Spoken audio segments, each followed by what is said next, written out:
As with many technologies, there's a question of how safe is safe enough? How do you measure that and who decides? If you're not careful about your sovereign data, then you're going to be digitally colonized by the values of the dominant text that's being used.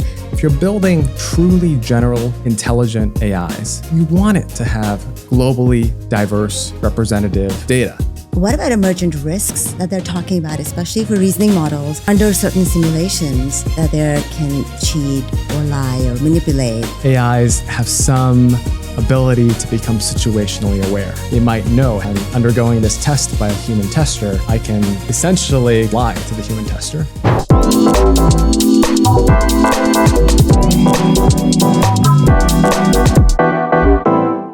Tom, welcome to AI Across Borders. It's such a pleasure to have you here today in Singapore.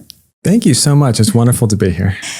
So I want to start off with your career path because it, to me, is really an example of crossing borders. You've gone from clerking at the US Supreme Court to serving in the White House to now leading global AI policy at DeepMind in London. Was this a planned path or a series of happy coincidences? It was a very circuitous path. I actually went to college thinking that I would be a doctor. Both my parents are from Taiwan and they came to the States as doctors. I have lots of cousins and lots of aunts and uncles who are doctors. My brother's a doctor. So for the longest time, I thought I was going to be a doctor. Went to school at Harvard College and took all the pre-med classes. But because I thought I was going to be a doctor, I specifically majored in social studies, which is a combination of philosophy, economics, history. And it really got me very interested in these broader kind of societal questions, like public policy questions, reading these very famous thinkers like, Adam Smith and Durkheim and Habermas. So my head was already kind of starting to pivot towards these bigger societal questions. And I remember very distinctly, I was writing my personal statement, applying to medical school. And I was really struggling because, the questions that I was interested in pursuing and tackling were not kind of the questions that doctors normally grappled with day to day. So what actually happened is I took a year off. I ended up working for Senator Feinstein on Capitol Hill.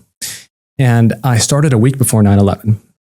So it was a very intense time on the Hill, but I ended up working on the Senate Judiciary Committee with a whole bunch of lawyers, working on a lot of critical national security and related questions. And that really got me thinking law and public policy are where my passions and interests were. So that's what actually spurred me to go to law school. And so in law school, I ended up doing a lot of work around national security. And I've actually ended up at a place where I really wanted to be a federal prosecutor. Again, very different from what I'm doing today. I wanted to be a federal prosecutor and to prosecute national security cases. So I ended up going to work for the Department of Justice, working at the Office of Legal Counsel during when the Obama administration first came into office. Dream job for a young lawyer, working on issues from Guantanamo detentions to the use of advanced technologies overseas.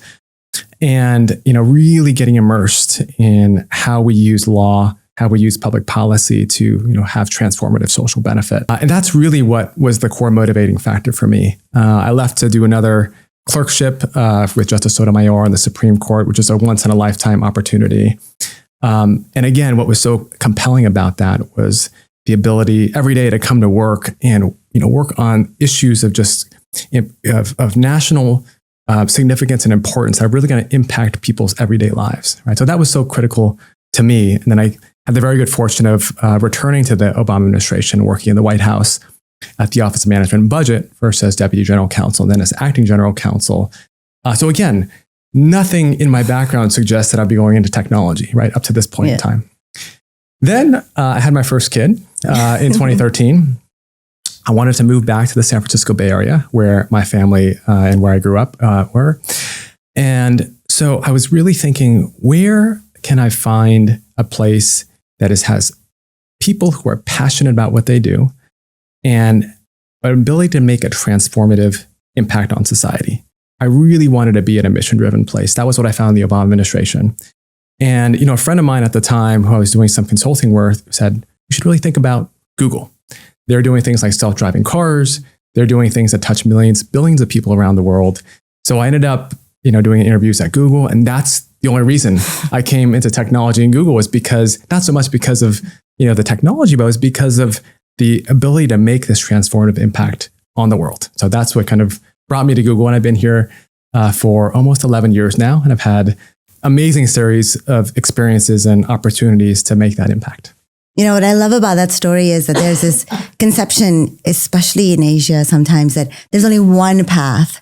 What I love about that is that I've had a very meandering path, kind of started at Harvard College as well, when I started changing my mind after taking these political philosophy classes, then ended up in AI. But that young people need to know there's not only one path to getting to where you may end up or want to end up, but that if you are curious and constantly following your mission, which it seems you had a strong one, you eventually end up at a place that matches your personality, your vision, your mission, your values. Yeah, that is so true. I think there are some people, I would say, who, from a very young age, they were like, I really want to be a neurosurgeon. I really want to be a judge. And some people succeed and kind of, there's a pretty straight path to doing that. I was never one of those people. And I think most people aren't, right? Most people, when you're 18, you really don't have a great sense of what is it that's really going to drive you, right? So when I talk to people, younger people, about their careers, it's a very simple kind of Venn diagram I put in front of them, which is you want to find kind of the intersection of what you like to do, what you're good at, and something that's going to make a meaningful impact in the world. And if you can find kind of the intersection of where those three things are, I think that is a recipe for satisfaction in your career life. And I've been very lucky to have those kinds of opportunities, but it's not a straight path necessarily. And in many ways, I think the most interesting opportunities are when you have kind of these high level principles, and then you kind of, by happenstance, by timing, by luck, these things kind of come up, and having the flexibility, the open-mindedness to take a leap of faith in some sense, I think is something that I've been very lucky to have, and I encourage people to think about as they're developing in their careers. That leap of faith is important. Absolutely. But if you strip away everything you've done, the lawyer, the Obama administration, the Waymo, the DeepMind, what would you say is the core problem you're trying to solve, or the goal that you have? Yes. So it's a pretty easy goal for me personally. At a very high level, I would say I want to make the world a better place than when I entered it. And you can do that in so many different ways. For me, when I was doing, let's say, national security law, it was about how do you use law to make the world a safer place. When I was working in the Obama administration, we were working on all these complicated matters of domestic policy. How do you get people more healthcare, more affordable healthcare? How do you set the country on a better economic and fiscal footing? When I was at Waymo, how do you make the roads safer, right? And now at DeepMind, our mission is to solve intelligence and use it to solve everything else, right? To build AI and to develop it responsibly for the benefit of humanity. There's so many opportunities you can to make, your small, meaningful difference in the world. And if you find the ways to kind of take your own personal experience and find the highest impact leverage opportunities to make that happen, I think that's a recipe for both career satisfaction and a broader societal success and impact. And so coming to your role right now, kind of, speaking of DeepMind, you've published a frontier safety framework, and you're looking at kind of frontier models and frontier AI. Can you make this concrete for us? What is this framework? What kind of risk are you specifically looking for? Sure. Well, let me step back a little bit just for some of your listeners who may not be as familiar with AI. So Google DeepMind, we are one of the world's leading frontier labs developing the most cutting edge AI models. And we think seriously, ever since the founding of DeepMind back in 2010, our CEO, Demis Hassabis, has taken safety, ethics, and responsibility very seriously as part and parcel of how you build this technology. And so the Frontier Safety Framework is a framework that we published a number of years ago. We were actually one of the earliest companies to publish this type of framework. And it's really focused on a set of risks that are, I would say, at the most severe and the most risky to society. And it's part, of course, of a broader safety and responsibility program that we have at Google DeepMind. But the framework itself focuses on things like the use of AI to develop, let's say, chemical or biological weapons, or very pernicious cybersecurity harms, things of that sort, which are probably the most dangerous, most severe risks. And what we did was we committed publicly to say, we're going to identify what these risks are. We are going to regularly monitor the development of our AI models so that as they approach the capabilities to do these kinds of harms, we are proactively going to put in mitigations and commit that if we don't have adequate mitigations in place, we will pause until we have adequate mitigations before launching. And it's part of a broader, again, ethos that we have at Google DeepMind around how we approach safety and responsibility. We have a set of AI principles that fundamentally are rooted in the values of, do the benefits substantially outweigh the risks? And from the very beginning, again, there are a lot of people who have been kind of ever since the latest chatbot waves of saying, oh, it's really important to think about AI and safety. This was something back in 2010, before AGI was even a twinkle in most people's eyes, where our company was laser focused. As Demis Hassabis, our CEO, and the co-founders knew at the very beginning, if we succeed in our mission of developing very powerful artificial general intelligence, the key to make that transformatively beneficial for society is it has to be trusted, it has to be safe, it has to be secure. And so it's really been in our DNA from the very beginning. And Tom, what kind of team do you lead then? Is it very interdisciplinary? Because you probably need AI experts, plus you need your legal experts. Do you need sociologists? Like, what kind of team governs such a thing?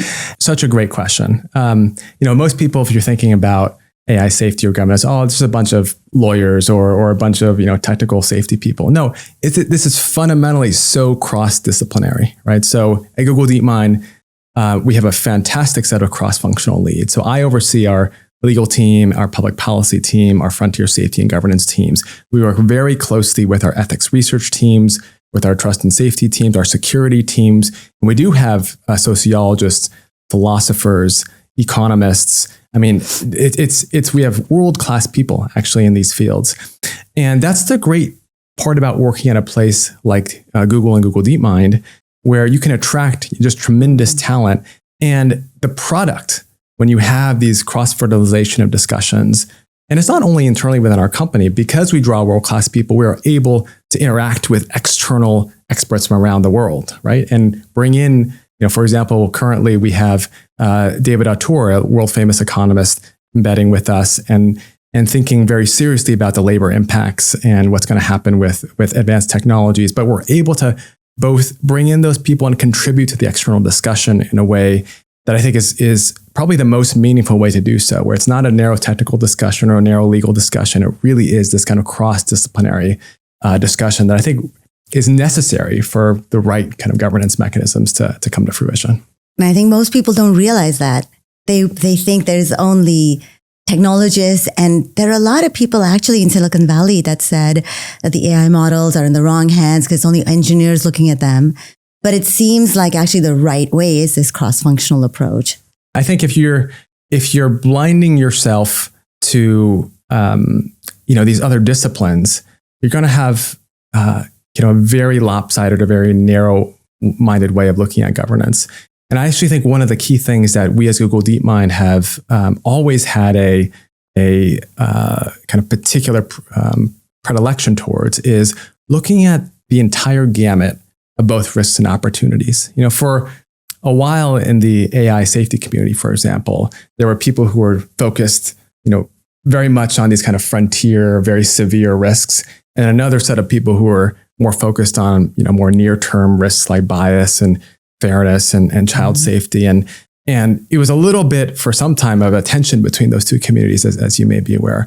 And at DeepMind, we were very much of the view is, look, you have to look at the holistic set of risks, right? Again, if you want this technology to be adopted, to diffuse, to be used by everyday people, you've got to have the holistic set of considerations into play. And to do that, you need to, bring in the economists, the sociologists, the child safety experts, the lawyers, the public policy folks, and have that cross-disciplinary discussion, because you really need to address that whole spectrum of risks and opportunities. And I think a lot of what I see is people are either like depressingly pessimistic or naively optimistic, swinging between the two.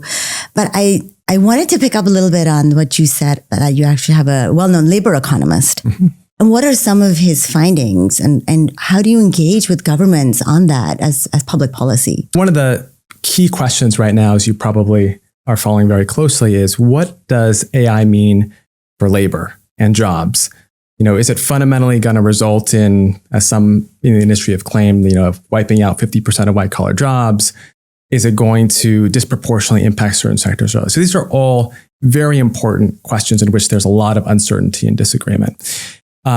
So there was an article actually that just came out of The Atlantic, which James Manica, one of our senior vice presidents, and David Attor co-authored around autonomy, basically automation and collaboration, and how you should think about those two ends of the spectrum.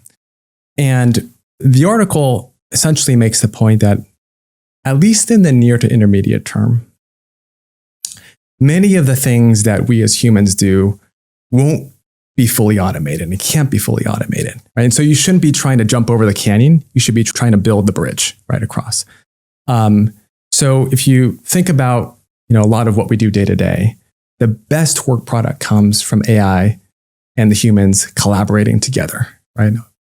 If you're a physician and you're using AI for diagnostic purposes, yes, the diagnostic tool that'll give you the kind of maybe scan of your eyes will maybe help you detect whether someone has diabetic retinopathy. But as the doctor, you will have much more context about the individual patient. You will have much more context about your own history of how a particular patient presents. You'll have a sense of what they want actually in terms of their outcome and course of treatment. And you have this kind of in human AI collaboration that actually is going to result in a much better outcome. And for most things, most occupations, what you're going to see is AI automating certain tasks of those jobs, but not kind of end-to-end automation.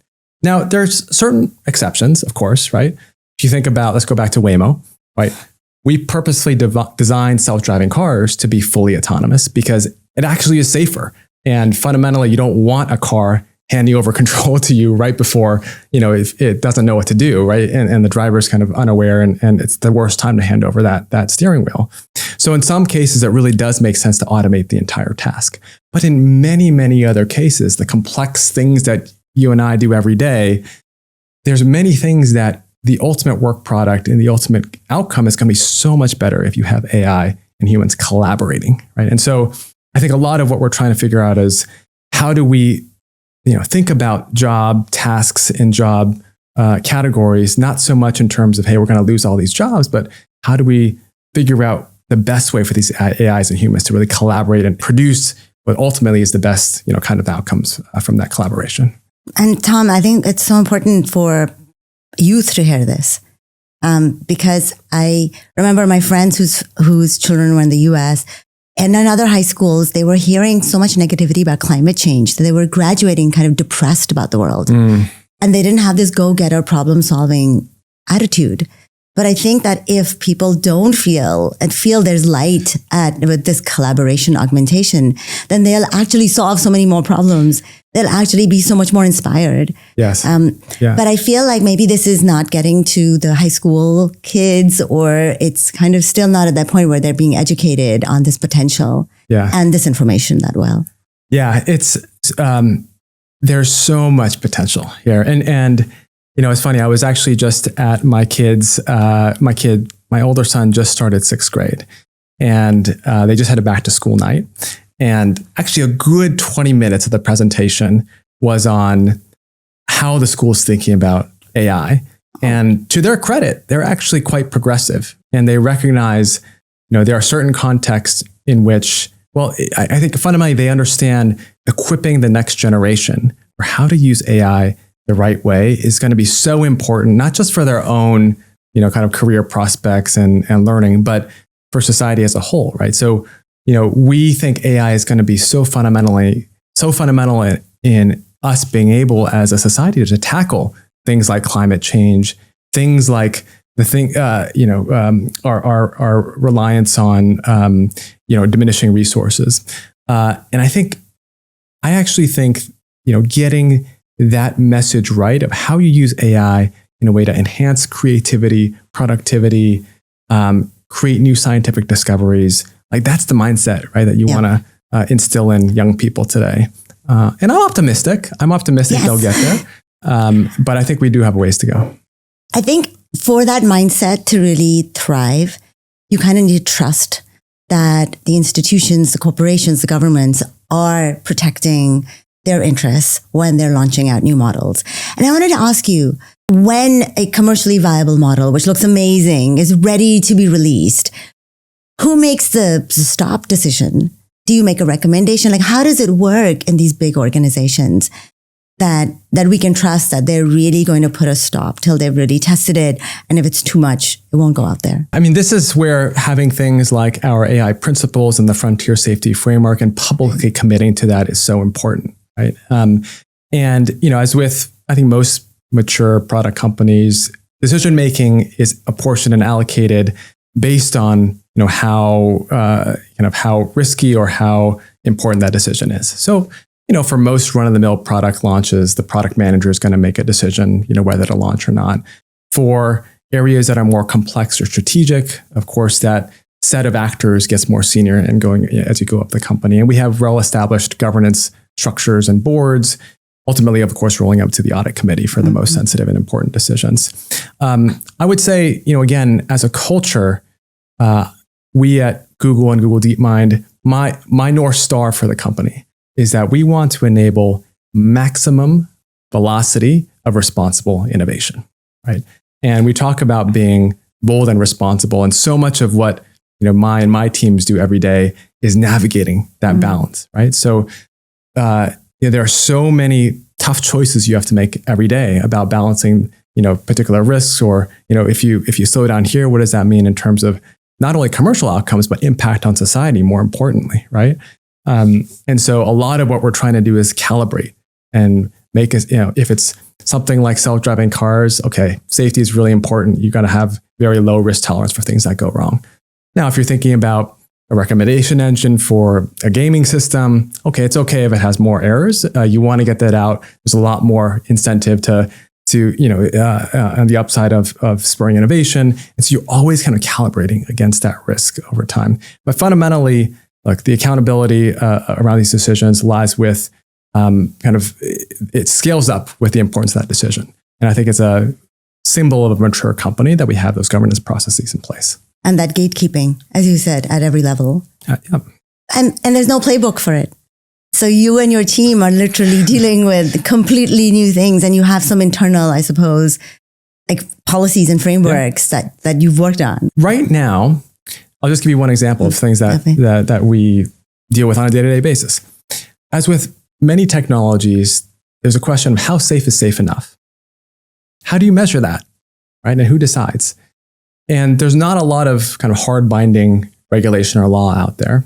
And so a lot of what we do internally among my teams and partner teams is help the business calibrate and make those decisions, right? And a critical part of that is not only our internal decision-making around those processes, but also how do we work with other companies, with the broader industry to externalize those kinds of best practices and industry norms. So it's not just individual company doing it, but that we are able to export our learnings, our best practices out into the community more broadly. So for example, we are working very closely with a body called the Frontier Model Forum, which we helped set up, the coalition of other frontier labs, ourselves, OpenAI, Anthropic, Meta, and so forth. And what we're trying to do in those fora is how do we share information on what our best practices are when it comes to mitigating these kinds of, let's say, severe risks? How do we measure that, right? What's the best practices for how to mitigate those risks? And ultimately, we want to get those into, for example, standards organizations. Mm-hmm. There's more of international governance. And then ultimately into sensible regulation internationally. So it's really important that I actually talk about this virtuous circle where if we have really thoughtful, robust governance and thinking internally, we can export that, share that with the world, get it, hopefully internalized into industry best practice and standards and regulation, and then we can feed that back in and then refine our processes, and in that sense, create a virtuous circle in that sense. And is there any one policy or belief that you and your team or just you have on AI governance that is not agreed upon or has tension with your tech counterparts or with governments? I would say, I'll give you one example. I think right now, a lot of governments are focused on, kind of a movement towards sovereign AI, or, Yes. There's a sense of, hey, we need to minimize data collection, make it local, make sure everything is, housed in these kind of very secure, localized environments, and it's siloed in a way.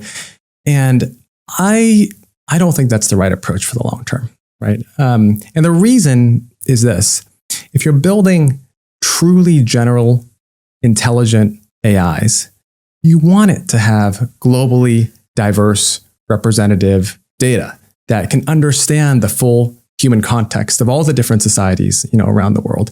That doesn't mean we should be ignoring local laws in terms of, privacy and security and whatnot. But I think that does mean we should be investing much more, I think, in things like data commons, where we're able to draw on, sources that either have been locked up in particular government agencies that, we need to kind of bring to light, or ways in which we can work with entities like the World Bank or these international institutions to, again, have public data sets that are going to be representative on a much more of a global basis. So I think there's some disagreement there. I think some countries want to take more of a silo, localized, maybe sovereign AI type of route. But I think fundamentally, if you're talking about developing capable, general purpose, really truly intelligent models, you want this kind of global, diverse and representative data set to really inform the training and deployment of those models. And that's a good point. I mean, it kind of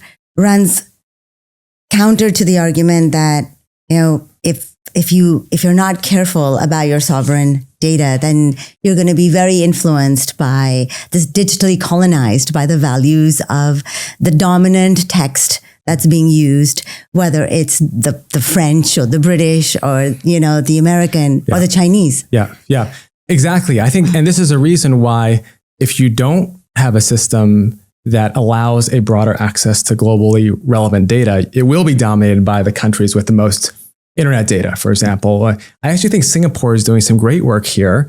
For example, there's a Sea Lion initiative and a SEALD initiative where they're using publicly open data sets to train on local languages, Southeast Asian languages, and developing open models that can be used, all over Southeast Asia for this purpose. And I think that is a great example, right, of data commons, publicly available data that can be used to make sure AI isn't just dominated by who has the most, users online and where most of the internet data collection is. So I think Singapore is actually very forward-thinking in that respect. It's probably one of the few examples of this data commons, which has been kind of a dream, but never really, at least at a global scale, materialized yet. Mm-hmm.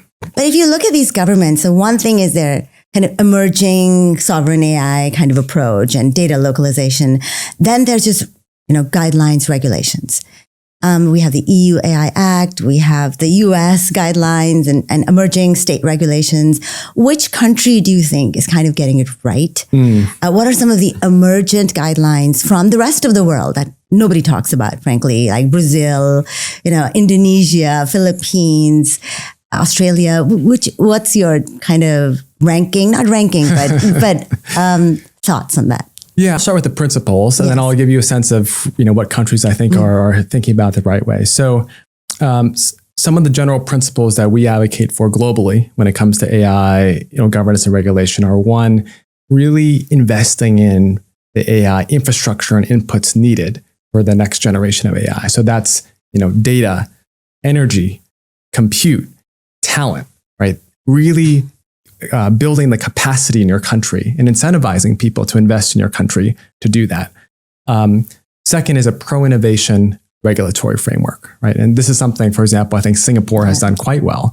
They've really focused on finding the right governance and frameworks in place, giving companies tools like AI Verify, right, that are standardized and can help really companies innovate without imposing some kind of horizontal, heavy-handed regulation, right? I think Japan has also done a great job investing in their infrastructure and development and incentivizing capacity building there. The U.S., I think, has also done quite a good job, both in the prior administrations and the current administration. The current administration has an AI action plan, right, that I think is really hitting on a lot of these points. One other thing that that we advocate for is making sure that there's international standards that are harmonized, so that if you're a global business, the last thing you want to do is have to comply with 50 different conflicting laws, and some of that is true today. But what we want to make sure, again, as going back to what I was saying earlier, make sure we have the best practices from industry informing this public conversation, having standards bodies like ISO, International Standards Organization, or others promulgate sensible, risk-calibrated standards, and having some kind of globalized standard approach across the board. We're getting a little bit of traction. I think we're in the early stages of seeing, for example, the AI safety institutes do some of this. I think the US and UK in particular have a great relationship that they're building on. But those are, I think, some of the general principles. And I would say, the US, Japan, Singapore, I think these are the countries that I think are really taking the kind of balance between bold and responsible and putting the right set of frameworks in place for innovation really to happen. And how does a global company like yours deal with these conflicting regulations? For example, hypothetically, you have an AI model, then it's been fine-tuned by a German company, and now it's being used in a hospital in Mumbai, and it's kind of got the wrong diagnosis.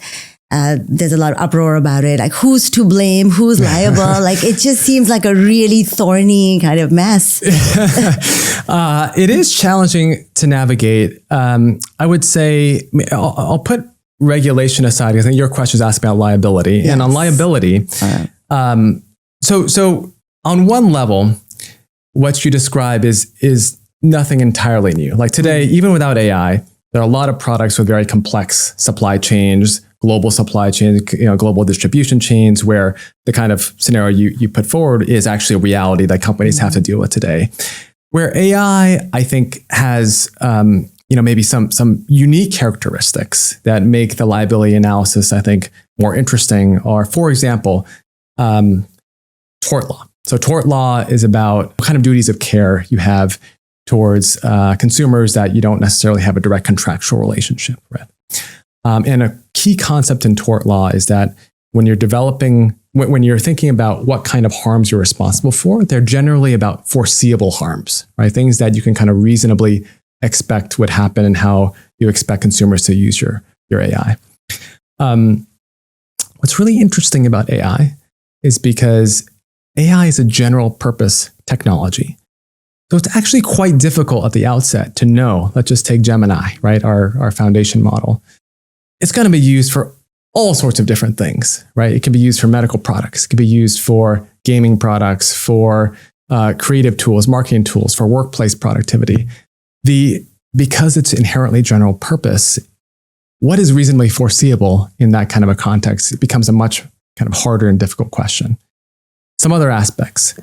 Some of these foundation models, particularly at the frontier, have potentially emergent capabilities that you're not necessarily fully aware of until they're out in the wild, right? So give you one example. I was talking to a friend at another lab, frontier lab, who was saying when they released one of their frontier models, they got a call from the Icelandic government because it turns out their model was the best at speaking Icelandic compared to other models, but they had no idea. They didn't train it specifically to speak Icelandic, but there's these emergent capabilities that emerge. And so, the reasonable foreseeability analysis becomes more difficult when you don't necessarily know the full extent of the capabilities of these models. These models are also probabilistic in nature, right?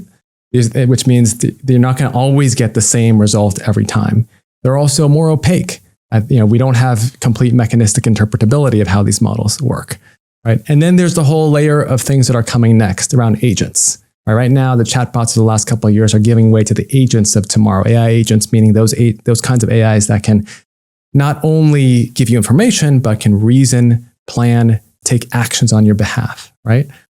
And what's reasonably foreseeable when you have an agent that's now interacting with, potentially thousands, millions of other agents becomes much more of a complex issue. So those are some very interesting legal questions are going to come when you, but yeah, that I would say, tort law generally has been pretty good throughout, the last couple centuries at adapting to new things. So I don't think we need a total overhaul, but those are the kinds of questions we're going to have to explore. And it's so interesting, the example you gave about the emergent benefits, like it speaks Icelandic so well.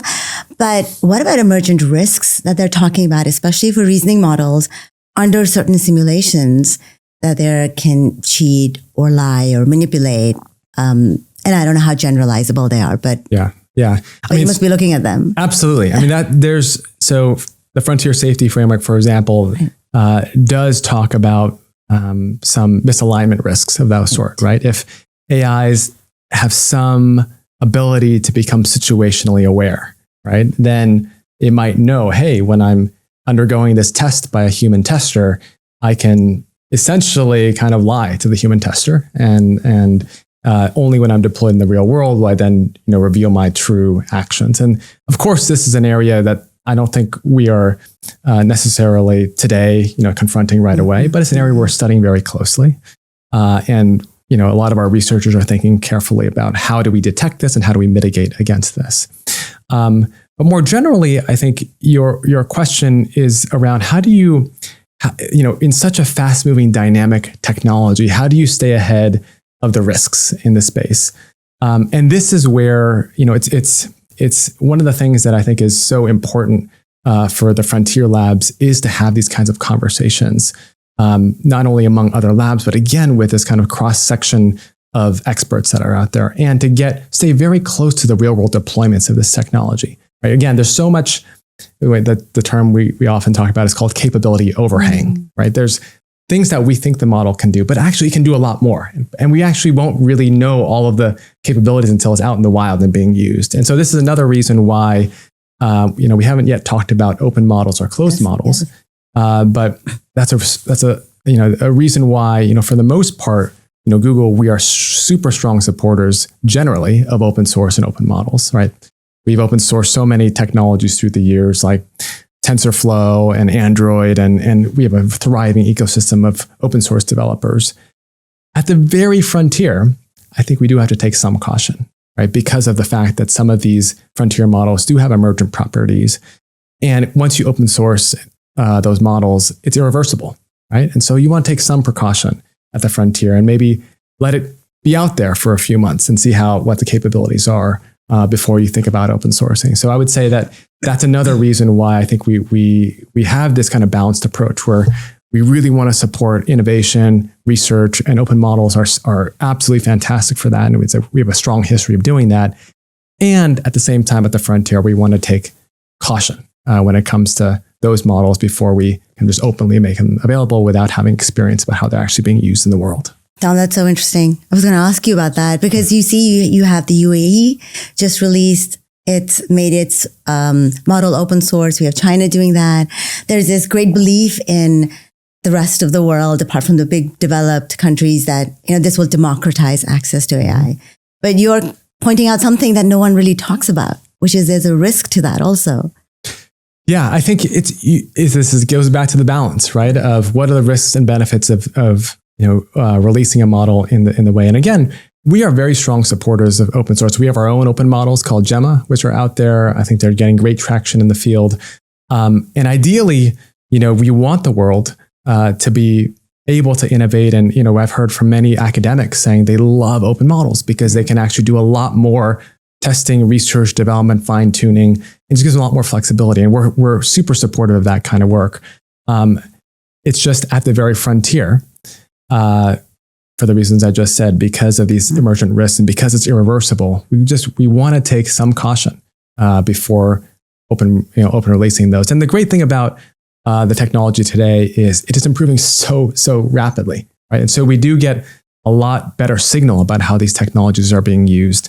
The frontier models of today in 6 months, they are surpassed very quickly after that. And so I do think there's a continual sense of innovation. And we just want to take, a kind of reasonable, thoughtful approach when it comes to the models at the frontier.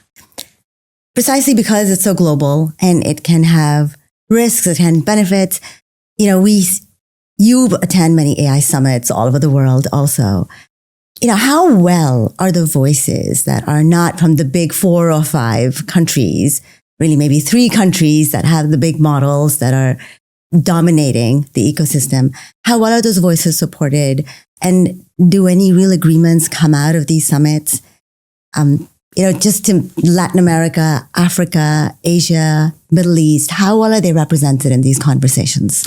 I think they're a growing representation, and I think rightfully so. I think you're seeing a movement. The original summit, Global AI Safety Summit at Bletchley Park, was really focused on a set of these more severe risks. And over time, for example, the France summit was much more about kind of action and how we take advantage of the opportunities. And I think the upcoming one in India in February, we're hearing very strong signals. They want to make sure it's about democratization and thinking about the global South and how we're going to make sure we keep those, the kind of the entire spectrum of countries in mind. I also think efforts like the UN High-Level Advisory Group and other similar fora are also very focused on making sure that it's not just this very small group of select, very rich countries that are kind of dictating how AI is going to be used around the world. So I think there's definitely movement in that direction. That being said, I do think the reality is that a lot of these models, again, this goes back to our sovereign AI discussion.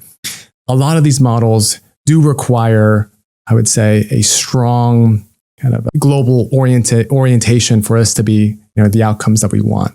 If you have a small group of rich Western countries that are just ignoring, both the data, but also the deployments in the other parts of the world, I think that dramatically reduces the impact that you're going to have as a company. So I do think, as Google, we have tremendous investments globally around the world to make sure that we're not just focused on a very narrow set of what Silicon Valley cares about, but we're very focused on, for example, I was just reading this morning, there was a great collaboration involving the use of AI for weather prediction.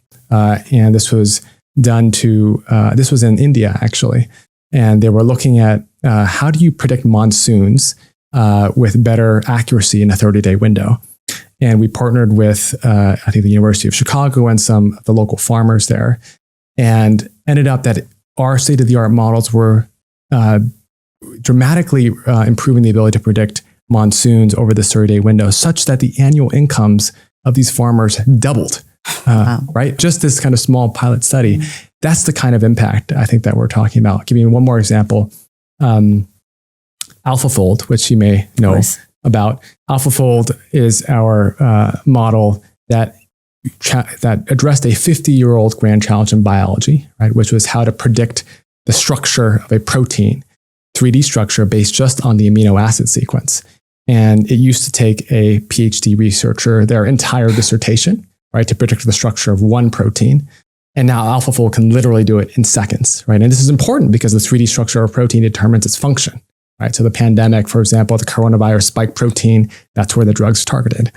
And so what we did is we have now folded all 200 million proteins known to humankind, made it broadly, openly, publicly available. And now it's being used globally around the world to tackle things like, neglected diseases, drug resistance, even designing enzymes for better degradation of plastics in the oceans, right? And so the more we can contribute to these kinds of open technologies, making them broadly available, I think you're going to see this kind of global impact really accelerate. I think AlphaFold is one of the biggest breakthroughs in the last decade. Like it's something, and the way that DeepMind has opened it up for everyone. I actually know people in labs who use it, not only for their PhDs, but professors as well. But now you have many people interacting with the AI, and you have tensions between different teams, or rather professions. Now you lead a team which is pretty cross-disciplinary. how do you navigate, and what are some misconceptions that lawyers have about AI developers, or AI developers have about lawyers, or people from public policy, and how do you navigate that? Because that's the future workforce, I think. Yeah. So, it's interesting. Maybe I'll focus on policymakers and, engineers and technical folks, right? So I think a lot of policymakers think that, technical folks and engineers and researchers are just kind of buried in the books, and they're just thinking about, the technology and, what they're solving. They don't really think about the broader societal impact of what they're building. And the technologists, I think, look at policymakers and say, all the policymakers care about are everything that can go wrong. They have this laundry list of things, and they're putting out all these things that just are going to slow us down, and they don't care about the opportunities and the upsides and benefits. And of course, these are stereotypical pictures, but there's a kind of, I would say, a gravitational pull towards those poles, I would say. And so a huge part of what me and my teams do is really to dispel those mischaracterizations, right? We bring our top, technical people all the time to Brussels, to DC, to state capitals. Our CEO Demis was actually here in Singapore, not too long ago, and really important for the policymakers to understand that we deeply, deeply care about the social impact and the societal impact of our technologies, and the way we build our technologies. Our technical people are constantly thinking about the real world impact of what they build, right? And AlphaFold, I think, is a great example, again, of that kind of societal impact. And at the same time, when we talk to our technical people, we, make them very aware, look, policymakers, they're focused on risk because their job is to think through, how is this going to impact their constituencies, right? And a lot of their constituencies, at least in some of the countries, they're really worried about AI. They're worried about the impact on jobs, on the environment, on a whole list of things. And so it's not surprising that most of their focus, is on those kinds of issues. Now, there are some politicians and policymakers that I think, the forward-looking ones that are really thinking about how you get innovation and R&D and making sure, we're getting the right investment in place too. But trying to get that nuanced picture and having our technical people understand that is really important as well. I think it's so important. It's also important for people to not underestimate government officials. We've always had this, every time I get asked this question, they're so behind the curve. They're not so behind the curve. From Pakistan to Malaysia, obviously Singapore to Saudi Arabia to Kenya, I have met government officials who have the right people in their team, who are trying to understand what's going on and really care for their citizens, as is their job. Absolutely. And their passion. Absolutely. I very much agree. And I think it's also something that I think people are recognizing, especially in kind of the Asian countries, APAC countries, that this is going to be so important for economic growth. A lot of countries, China, Japan, facing demographic challenges. This is so vital for the success of their country over time that they're viewing, again, AI through the lens of how do we use it pragmatically to kind of stimulate and make sure our future growth is powered by AI. So Tom, I want to switch a little bit to the personal side for you. These are difficult questions, dilemmas to navigate. And you lead the team. So ultimately it comes to you also to think about these on your own time. These decisions, these advice probably weigh heavily on you. Who's your sounding board? How do you make these decisions? Who do you call when you're confused? Or what book do you read? What do you think about? So I asked Gemini the first. I'm only half kidding. So I would say in the first instance, I am so lucky to be working at a company that have, fundamentally I'm so values aligned with, right? Look, if you look around, I think there's honestly, no better person to steward AGI into the world than folks like Demis, Sundar. Our executive leadership is I think they have, such a core grounded value in this AI being deployed to benefit society, right? And so I am very lucky to work at a company where I just feel very values aligned. Now, of course, there is always going to be risk calls and tough calls, right? At the end. So I'm not saying every call is a very easy call, but at root, I think I gain a lot of confidence and a lot of reassurance that at the end of the day, our leadership is very values aligned and mission oriented in that sense. Now, to your question, so if it's a difficult decision, who do I turn to? How do I think about it? So it really depends on obviously what the issue is. If it's a thorny legal issue, I have a set of folks at law firms, for example, who have just been trusted partners that I can call up. Hey, this is a really thorny thing. You've probably dealt with this in other contexts. How should I think this through?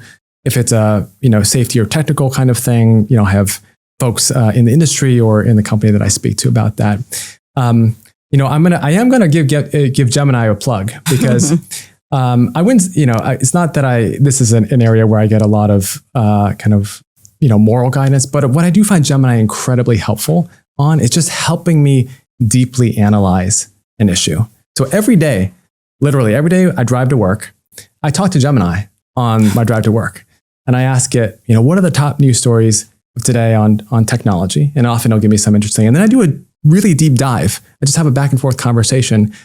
First of all, it's much more entertaining than just listening to the news one way. And second, it really gives me like a thoughtful, analytical partner in helping me think through these things. So, Gemini is your buddy. Yeah. But you know what? My last question, because it's about AGI, right? So Gemini now has AGI, is an AGI. What does that mean for you? What would that look like? And how would you govern it? So I think it's really about how you. So I don't view Gemini as an AGI. Not yet. Not yet. But what if it evolved to that? What would it be if it became that? So I fundamentally think of AI as a tool. I don't think of it as a conscious being. I don't think of it as a autonomous thing that has its own independent kind of moral weight, at least not, in the near future. Fundamentally, what I say to my kids ask me all the time, how should I think about AI? How should I use it? And so I really want to instill within my family and who people I interact with, use AI to turbocharge those things which are going to unlock your creativity, your ability to be human, right? And human beings are really messy, right? We're emotional, we're illogical, we're wandering. And all those things are really important to keep human, right? Because those are the things that allow us to do, the kinds of moral wrestling that we do to work through these really difficult things in society. But AI can be an incredibly powerful tool to help you do that, right? So if you're wrestling with some, kind of contentious issue with somebody, AI can help you think through what are the different options, what are they likely to talk about, what are the kinds of counter arguments and arguments in favor and for against, and at the end of the day, use it as a tool to turbocharge your own thinking and analysis. But at the end of the day, you have to retain that humanity, right? Retain that sense of, we shouldn't be hyper rational, hyper efficient people. We should retain that sense of humanness. We're messy, we're emotional, we're our minds wander in all these different directions, and we want to use AI as a way to kind of turbocharge our way to still make those human connections with others. And knowing that it's being governed properly and managed, because it just makes it that much easier to trust the AI. And I use it all the time myself. Yeah. And it matters a lot, the company who has developed that AI and what their values are. Absolutely. Well, Tom, on that note, thank you so much for your time here today. It was an amazing conversation. I'm really grateful and look forward to staying in touch. Thank you so much. It's a true pleasure.